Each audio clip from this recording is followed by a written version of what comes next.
ধনুরাশি, প্রাপ্য টাকা এবার বুঝে পাবেন। ধনুরাশি যারা রয়েছেন জাতক জাতিকা, আগস্ট মাস 2026 সালের রাশিফল উপস্থাপন করব। এই মাসে আমরা দেখতে পাচ্ছি দুটি পজিটিভ গ্রিন সিগন্যাল, যার ফলে আপনারা আর্থিক দিক থেকে একটু এগিয়ে থাকলেন, অর্থ বুঝে পাবেন বা যেটা আপনি অধিকারী সেই অর্থ পাবেন। এছাড়াও আমরা দেখতে পাবো ভাগ্যের দিক থেকেও কিছু আপনারা সাপোর্ট পাচ্ছেন, অর্থাৎ ভাগ্যের দিক থেকেও আমরা গ্রিন সিগন্যাল কিছুটা দেখতে পাচ্ছি। প্রত্যেকটা মাসে আমাদের এই যে 9টি গ্রহ নিয়ে জ্যোতিষশাস্ত্রের বিচার বিশ্লেষণ, কয়েকটি গ্রহ খুব ভালো অবস্থানে থাকে, কয়েকটি গ্রহ হয়তো একটু নেগেটিভ পজিশনে থাকে। এই নিয়েই কিন্তু আমাদের জীবন, এই নিয়েই পরবর্তী ক্ষেত্রে অতিবাহিত করতে হবে। সেই মাসটা কিভাবে পরিচালনা করবেন সেই দিকে রাখতে হবে লক্ষ্য। তাই এটি যাতে আপনারা ভালোভাবে বুঝতে পারেন, তার জন্য এই আগস্ট মাসে ধনুরাশি আপনাদের 5টি পর্বে আমরা ভাগ করেছি। আপনারা অবশ্যই জানতে পারবেন আপনার জীবনে কি কি হওয়ার সম্ভাবনা থাকছে, এর সঙ্গে জানতে পারবেন যে বাধাগুলো আসছে কেন আসছে, সবই এই ভিডিওর মধ্যে আপনারা জানতে পারবেন। এর পরবর্তী ক্ষেত্রে আমরা প্রবেশ করব দ্বিতীয় পর্বে। এখানে শরীর স্বাস্থ্য থেকে আপনি আর্থিক বিষয়টা ছোট্ট করে জেনে রাখুন। শরীর স্বাস্থ্যের দিক থেকে বলতে হলে শরীর স্বাস্থ্য এখানে পূর্বের থেকে অবশ্যই শরীর স্বাস্থ্যের কিছুটা ভালো আপনি অনুভব করবেন। ডাক্তারি পরামর্শ, যারা দীর্ঘদিন ধরে কোনো রকম ছোটোখাটো সমস্যা নিয়ে চলছেন, এই সময় ডাক্তারি পরামর্শ নেবেন, আপনি কিন্তু সুচিকিৎসা পেতে পারেন। গ্রহগত যে অবস্থান বিস্তারিত অবশ্যই আলোচনার মধ্যে আপনি পাবেন পরবর্তী পর্বে। পড়াশোনার মধ্যে যারা রয়েছেন, উচ্চশিক্ষা ক্ষেত্রে যারা রয়েছেন, মাসের শেষের দিক থেকে যথেষ্ট ভালো বলা যেতে পারে।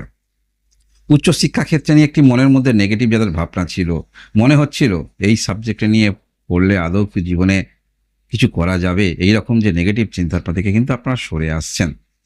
আপনাদের ভালোবাসার সম্পর্ক সেটিও খুব একটা খারাপ দেখাচ্ছে না, তবে আপনাদের মধ্যে এখন সম্পর্ক কেমন আছে সেই সম্পর্ক অনুসারে আপনারা কথোপকথন করুন। আপনাদের বিবাহিত জীবন মোটের উপরে ভালো বলা যেতে পারে, বিজনেস ক্ষেত্রেও ভালো বলা যেতে পারে। কর্মের দিক থেকে দেখুন, কোনো কর্ম কিন্তু বৃথা নয়। আপনি হয়তো ভাবছেন এই কর্ম থেকে যে কোনো একটি কর্ম আপনি করছেন, নতুন শুরু করছেন, হয়তো এই মুহূর্তে সেখান থেকে আপনি কোনো অর্থ পাবেন না, তার মানে এই নয় যে সেখান থেকে আপনি কিছুই পাচ্ছেন না। অভিজ্ঞতা কিন্তু তৈরি হচ্ছে, মনে রাখবেন। আর এই অভিজ্ঞতা আপনাকে আরও দীর্ঘমেয়াদী কোনো আপনি যাবেন সেই পথটা কিন্তু প্রশস্ত হবে, মনে রাখবেন। ভাগ্যের দিক থেকে বলতে হলে পরামর্শ অথবা বিশেষ ক্ষেত্রে আপনারা সহায়তা পাবেন, সেটা আইনি হতে পারে, কারোর সাহায্য পেতে পারেন, এগুলো আপনারা পেতে পারেন।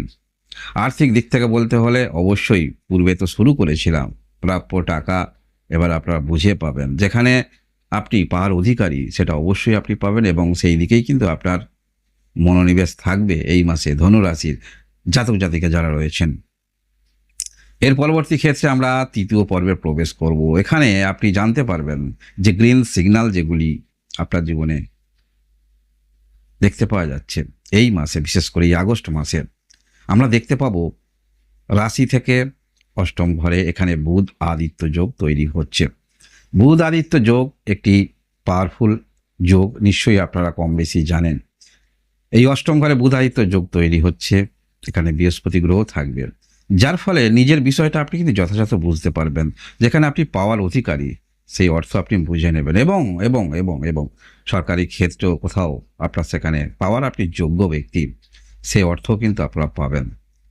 হঠাৎ করে জীবনে পরিবর্তন হয়ে থাকে আমাদের জীবনে ভাগ্য খুব ভালো থাকলে। তাই জন্মকালীন যদি কুণ্ডলিতে গ্রহের অবস্থান যদি ভালো থাকে, এই সময় সেই যে দশা চলছে সেই দশাও যদি পারমিট করে, তাহলে হতে পারে আকস্মিকভাবে অর্থ, বিশেষ করে কোনো অর্থ পরিবারেরই অর্থ কোথাও ব্যাংক ইত্যাদি ক্ষেত্রে ছিল, সেখানে আপনি কাগজপত্র দেখাতে পারছিলেন না, সেই কাগজপত্র দেখালে আপনার পক্ষে আসতে পারে অর্থ, বলা যেতে পারে।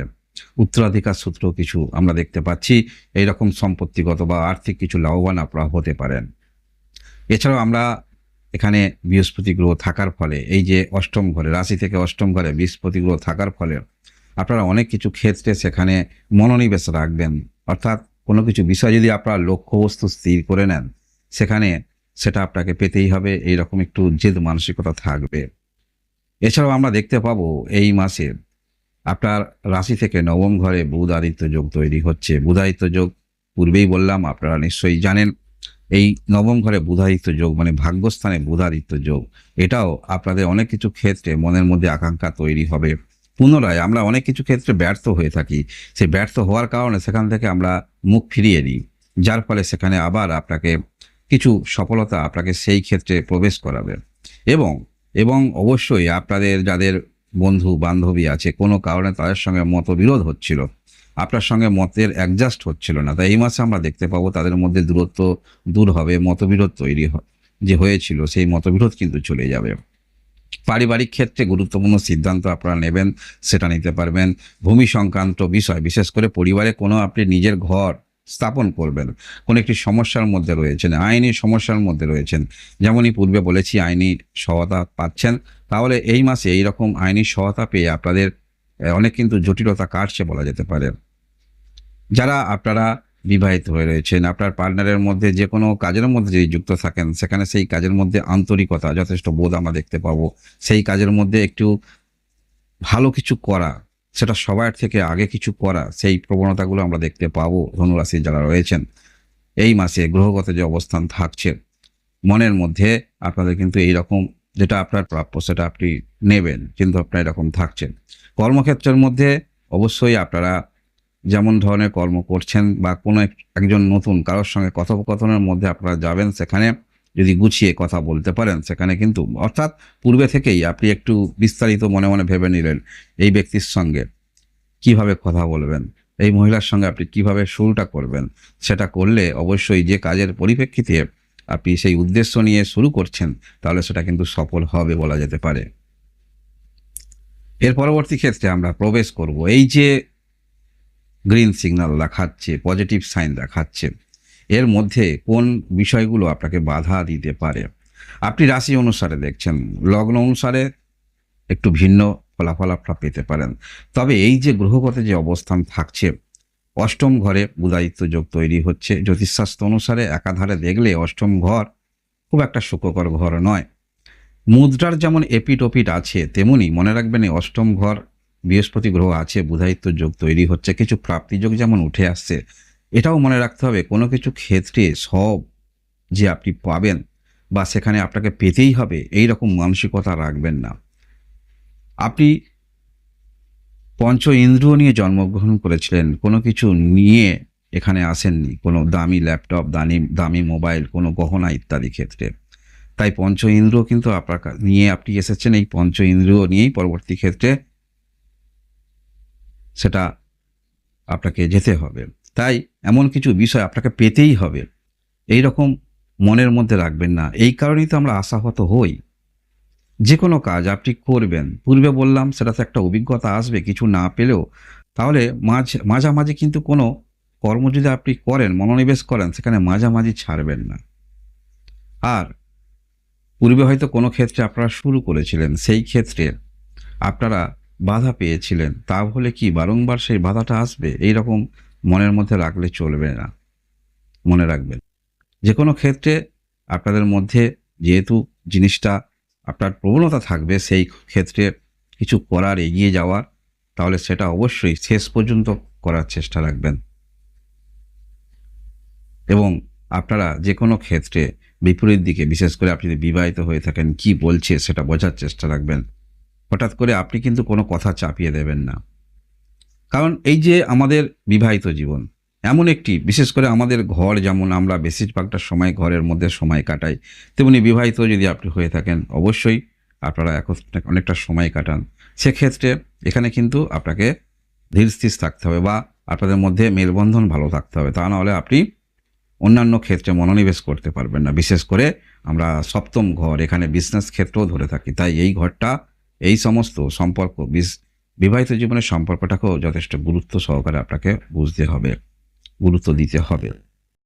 এবারে আলোচনা করব আমরা পঞ্চম পর্বে। এই পর্বে কিছু প্রতিকার নিয়ে আলোচনা করব।